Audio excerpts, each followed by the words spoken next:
একেবারে ধাওয়া পাল্টা ধাওয়ার অবস্থা এখন, এবং অনেকটা সময় ধরে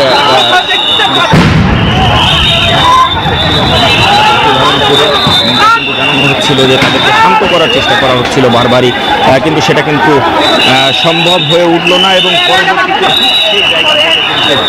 আবারও বাহিনীর সাথে সংঘর্ষে জড়ালো এই ছাত্র জনতা, এবং তারা কিন্তু দফায় দফায় ইট পাটকেল নিক্ষেপ করে কিন্তু আরও পরিস্থিতি ঘোলাটে করার চেষ্টা যেটা করা হচ্ছিল, এবং ছত্রভঙ্গ করতে বরাবরের মতো আবারও সাউন্ড গ্রেনেড নিক্ষেপ পুলিশ প্রশাসন করল। এবং বর্তমানে কিন্তু এই সিগন্যালটা এখন বর্তমানে পুলিশ প্রশাসনের দখলে আবারও।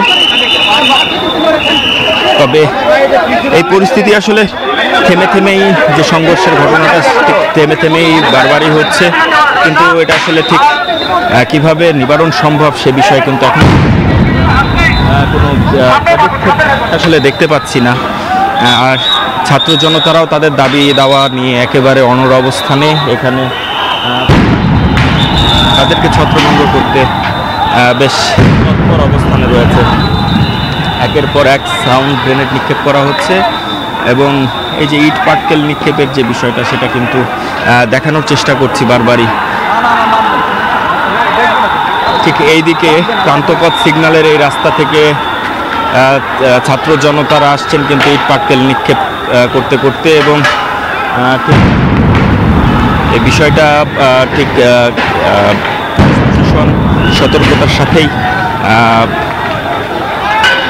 সতর্কতার সাথেই বিষয়টা মোকাবেলা করছেন, এবং যেন কোনো রকম ঝামেলা না হয়, কোনো রকম যেন ঝামেলা না হয় সে বিষয়ে কিন্তু বরাবরই বলা হচ্ছিল পুলিশের পক্ষ থেকে তাদেরকে সতর্ক অবস্থানে থাকার জন্য। এবং